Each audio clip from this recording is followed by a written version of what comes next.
Welcome to see news. నా పేరు ప్రియా. ముందుగా వార్తలోని హెడ్లైన్స్. సెమిస్టర్ల వారీగా ఫీజు రియంబర్స్మెంట్ రాష్ట్ర విద్యాశాఖ మంత్రి నారా లోకేష్ వెల్లడి.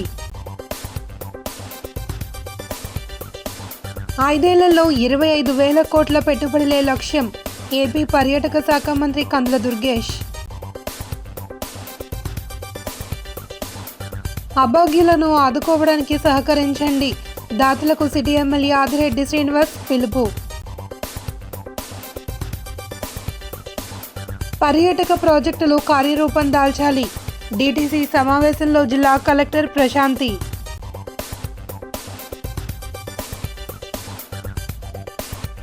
పట్టభద్రులారా అభివృద్ధికి ఓటేయండి, Rajamahendravaram rural MLA Gorantla.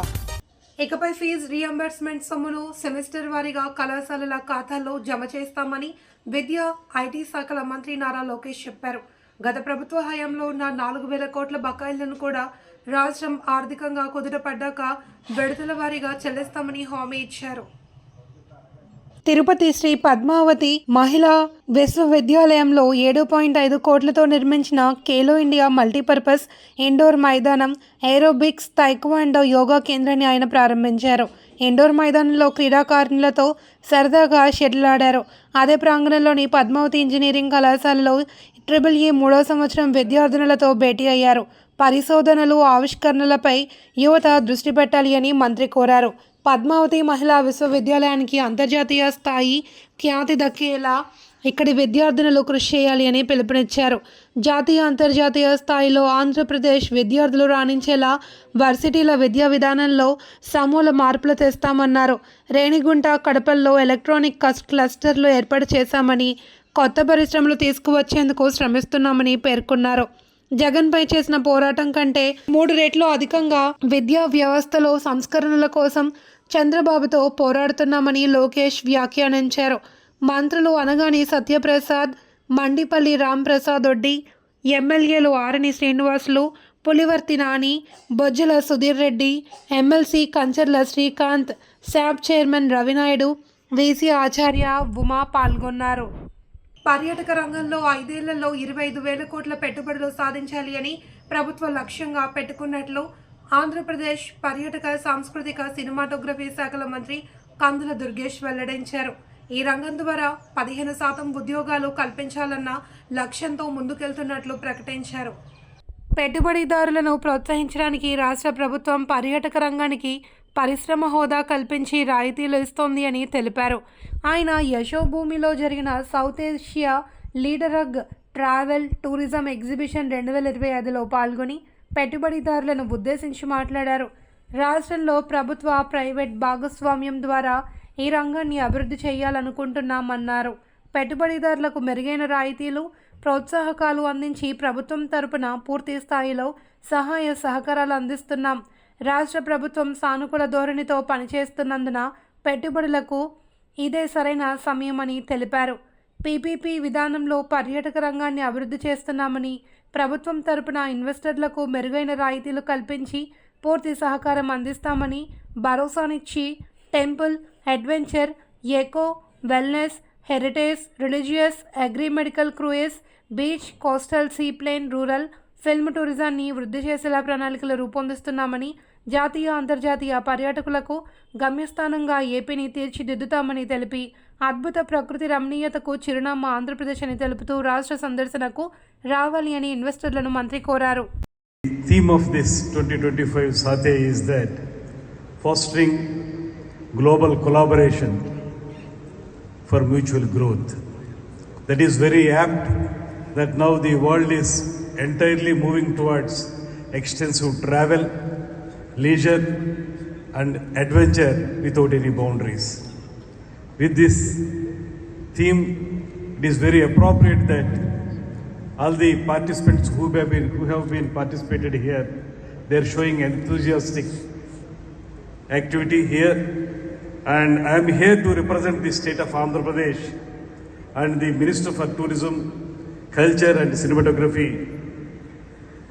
And Andhra Pradesh is fully prepared to welcome all the investors, tour operators, travelers and other stakeholders to the beautiful place of Andhra Pradesh. అభాగ్యులకు ఎల్లప్పుడూ తాము అండగా ఉంటామని ఎమ్మెల్యే ఆదిరెడ్డి శ్రీనివాస్ అన్నారు. స్థానిక తిలక్ రోడ్ కార్యాలయంలో 4 విద్యార్థులకు అనారోగ్యంతో బాధపడుతున్న ఒకరికి నెలసరిపడే మందులను భవానీ చారిటబుల్ ట్రస్ట్ తరపున పరిశీలకులు బత్తల తాతబాబుతో కలిసి అందించారు. అనంతరం ఎమ్మెల్యే ఆదిరెడ్డి శ్రీనివాస్ మాట్లాడుతూ బాధల్లో ఉన్న వారికి తాము ఎల్లప్పుడూ అండగా ఉంటామన్నారు. తమ భవానీ చారిటబుల్ ట్రస్ట్ ద్వారా అనేక సేవా కార్యక్రమాలు నిత్యం నిర్వహిస్తూనే ఉంటున్నామని, పేద విద్యార్థులకు ఫీజులు చెల్లించడం, పేదల కోసం ఉచిత వైద్య శిబిరాలు నిర్వహించడం చేస్తున్నామన్నారు. ఇక తమ కూటమి ప్రభుత్వం కూడా ప్రజల ఆరోగ్యానికి ప్రాధాన్యత ఇస్తుంది అని, అందులో భాగంగానే లక్షలాది మందికి ముఖ్యమంత్రి సహాయ నిధి నుండి ఆరోగ్య ఖర్చుల నిమిత్తం సహకారాన్ని అందిస్తున్నామన్నారు. రాజమండ్రి సిటీ నియోజకవర్గానికి సంబంధించి ఇప్పటివరకు సుమారు ₹1 కోటి ముఖ్యమంత్రి సహాయ నిధి నుండి వందలాది మందికి అందించడం జరిగిందన్నారు. ఇంకా సుమారు 60 లక్షలకు సంబంధించి 52 దరఖాస్తులు పెండింగ్లో ఉన్నాయన్నారు. దాతలు చాలామంది ఉన్నారని, వారందరూ స్పందిస్తే ఇంకా మందికి సహాయం అందించడానికి ప్రయత్నిస్తామన్నారు. ఛాంబర్ అధ్యక్షులు తవ్వ రాజా, టీడీపీ నాయకులు మజ్జి మణికంఠ, ఎర్రంశెట్టి రాజ్ కుమార్ తదితరులు పాల్గొన్నారు.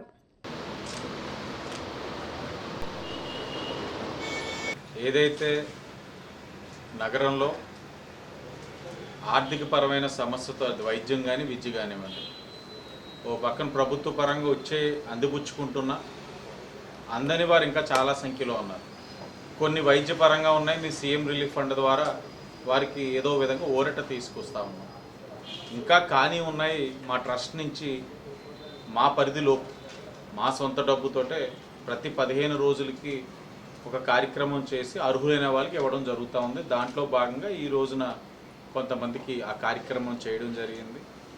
చేస్తూనే ఉన్నాం. మొదటి రోజు నుంచి కూడా నేను చెప్పాను, ఏదో ఒక కారణం మీద బయటికి వెళ్తూ ఉన్నప్పుడు, ఇప్పుడు ఏదైతే ఉభయ గోదావరి జిల్లాలో పట్టభద్రుల శాసన మండలి ఎన్నికే ప్రక్రియలోని క్యాన్వాసింగ్ చేసుకుంటూ వెళ్తూ ఉన్నప్పుడు ఎదురవుతూ ఉన్నాయి కొన్ని సమస్యలు. ప్రభుత్వం నుంచి వచ్చే విధంగా ఉంటే మా కార్యక్రమం చేస్తున్నాం. ప్రభుత్వం నుంచి రాని కార్యక్రమాలు మా పరిధిలో మేము చేయగలిగే సాయం చేసుకుంటూ వెళ్తూ ఉన్నాం. మళ్ళీ ఇప్పుడు విజ్ఞప్తి చేస్తున్నట్లు ఇప్పుడు కూడా చెప్తా ఉన్నాం. దాతలైతే వస్తూ ఉన్నారు. ఇంత ముందు మీద గమనించినట్లయితే దాతలు ఉదారంగా వస్తూ ఉన్నారు, సాయం చేస్తూ ఉన్నారు. ఇంకా రావాల్సిన సంఖ్య కూడా చాలా ఉంది. చేయగలిగిన శక్తి ఉన్న వాళ్ళు చాలామంది ఉన్నారు. వాళ్ళు కూడా వారి యొక్క సాయం అందించినట్లయితే నగరంలోని అనేక మందిని ఏదైతే సమస్యతోటి ఎవరైనా ఆదరిస్తారని ఆశతో ఉన్న వాళ్ళందరినీ ఆదుకోవడానికి అవకాశం ఉంటుంది. వారందరూ కూడా ముందుకొచ్చి వారు చేయాల్సిన కార్యక్రమం ఎవరికి వారు చేసినట్లయితే సమాజంలో కొన్ని సమస్యలు మనం తొలగించడానికి అవకాశం ఉంటుంది. అందరూ కూడా ఆ ఆలోచనతోటి ముందుకు రావాలని అందరికీ కూడా విజ్ఞప్తి చేస్తూ అందరికీ ధన్యవాదాలు. రానున్న ఆగస్టు నాటికి జిల్లాలో పర్యాటక రంగ అభివృద్ధి కోసం ప్రతిపాదించిన పనులు కార్యరూపం దాల్చే విధంగా చొరవ తీసుకోవాలి అని కలెక్టర్ పి ప్రశాంతి అధికారులకు సూచించారు.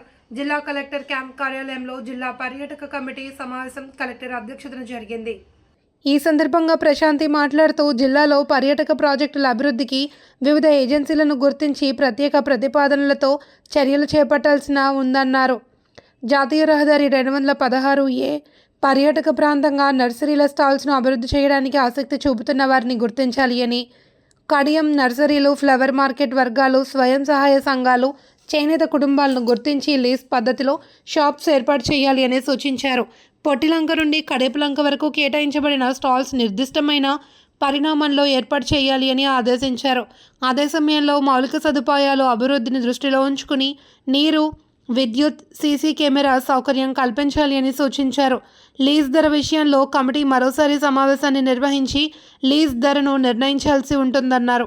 ఆసక్తి చూపుతున్న వర్గాల నుండి దరఖాస్తులను స్వీకరించే విషయంలో నర్సరీ అసోసియేషన్ అభ్యర్థించిన బెడ్డింగ్ సమయం, దరఖాస్తుల ఆహ్వానాల కోసం తగిన సమయం ఇవ్వాలి అని స్పష్టం చేశారు. ఇన్ఛార్జ్ జిల్లా ఫారెస్ట్ అధికారి రవీంద్ర దామా, జిల్లా రెవెన్యూ అధికారి టి సీతారామమూర్తి తదితరులు పాల్గొన్నారు.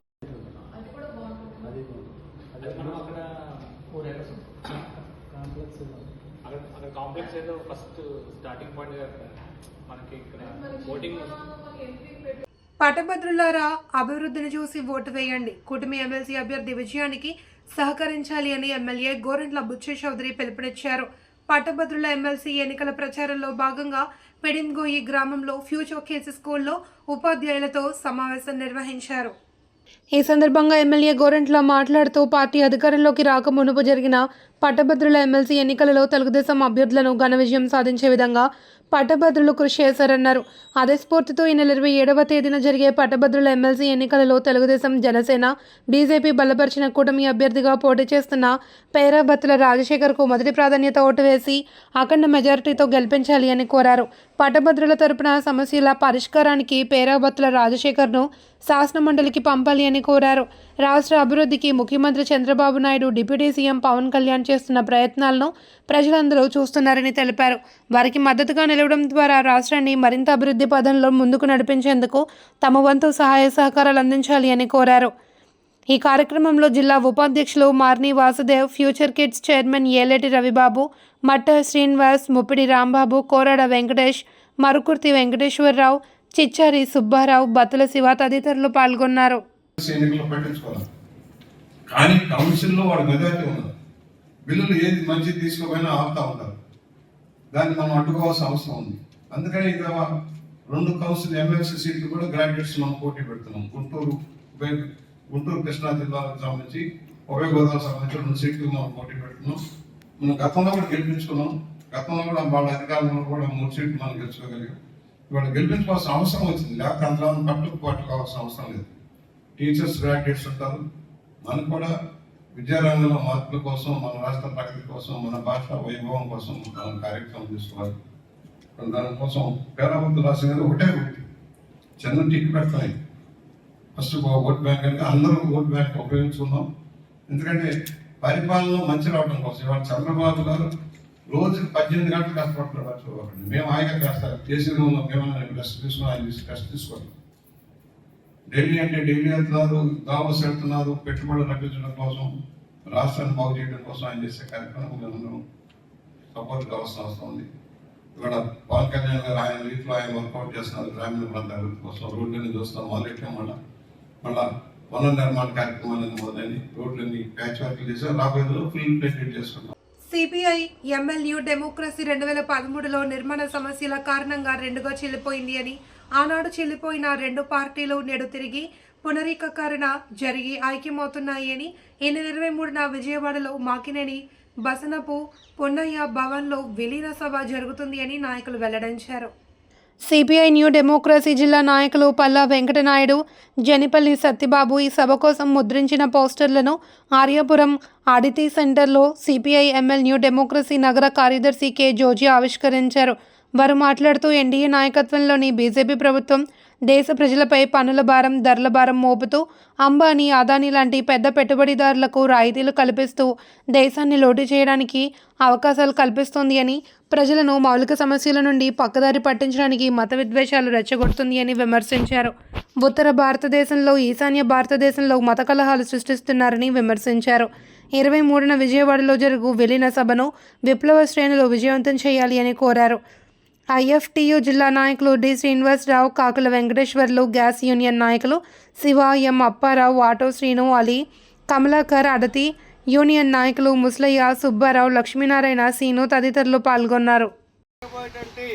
ఉద్యమాల్లో మీరందరూ పాల్గొవాలని చెప్పి తెలియజేస్తూ ముగిస్తున్నాం.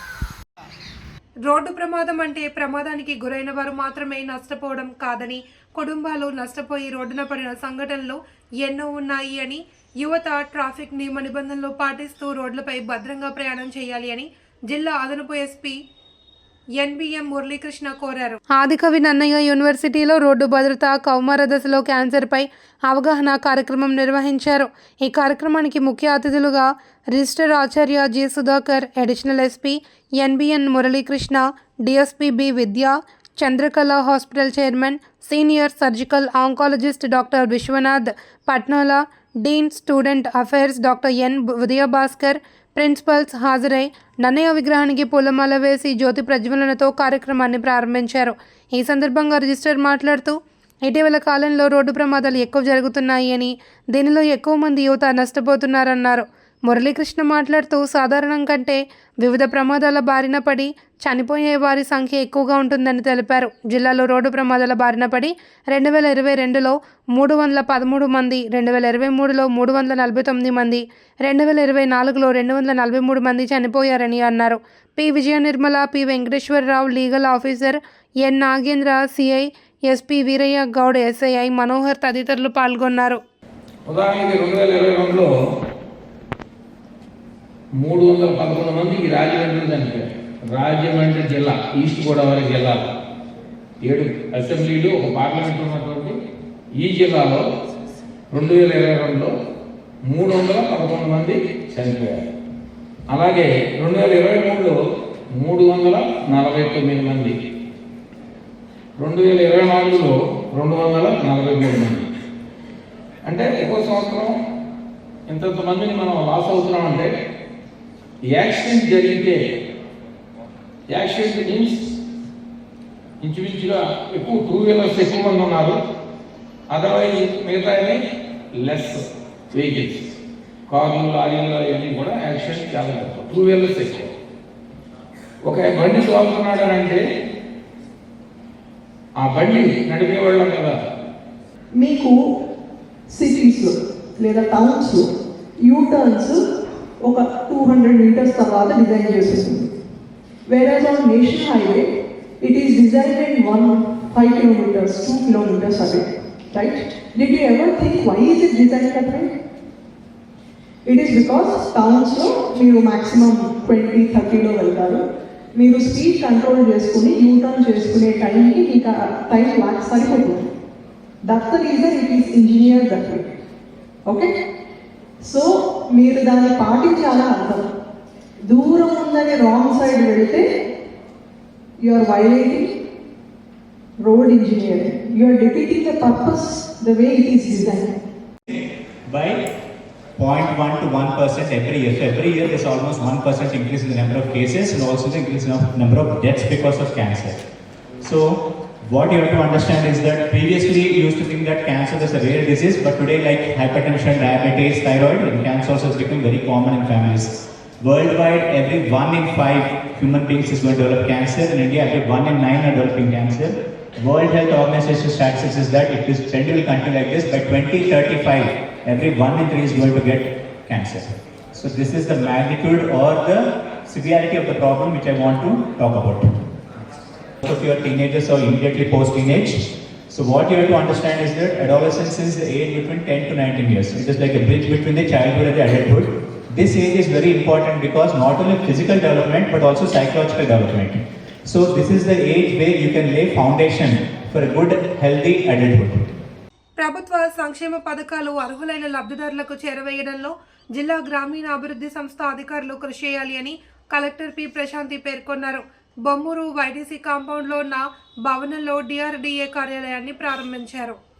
ఈ కార్యక్రమంలో డిఆర్డీఏ పీడీ ఎన్వీవీఎస్ మూర్తి, జిల్లా సమాఖ్య అధ్యక్షులు K Sujatha, secretary T Satyavathi ఇతర జిల్లా అధికారులతో కలిసి ప్రారంభించారు.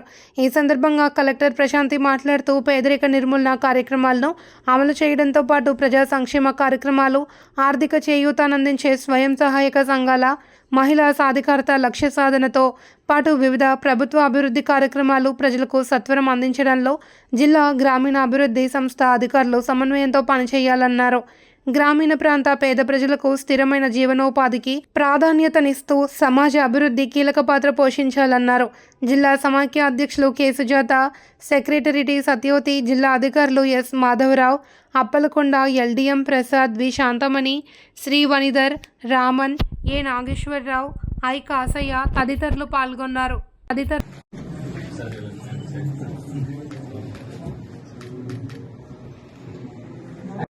యూపీవీసీ కబోర్డ్స్ వస్తాయి ఇక్కడ 2 చైర్స్ వేస్తే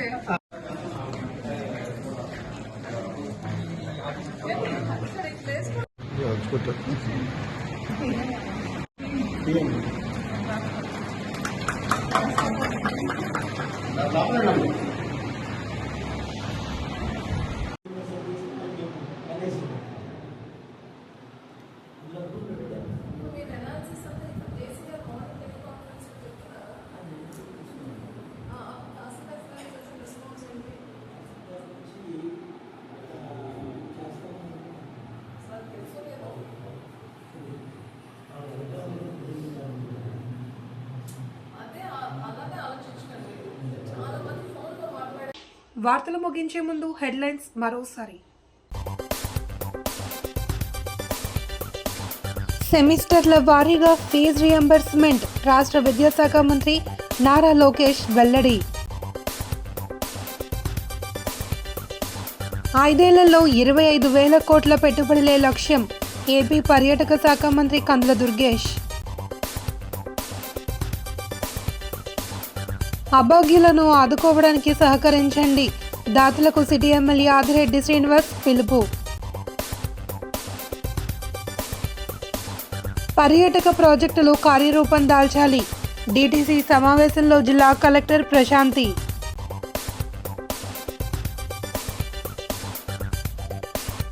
పట్టభద్రులారా అభివృద్ధికి ఓటేయండి, రాజమహేంద్రవరం రూరల్ ఎమ్మెల్యే గోరంట్ల. ఈ వార్తలు ఇంతటితో సమాప్తం. తిరిగి ప్రసారమయ్యే SA న్యూస్లో మళ్ళీ కలుద్దాం. అంతవరకు సెలవు, నమస్తే.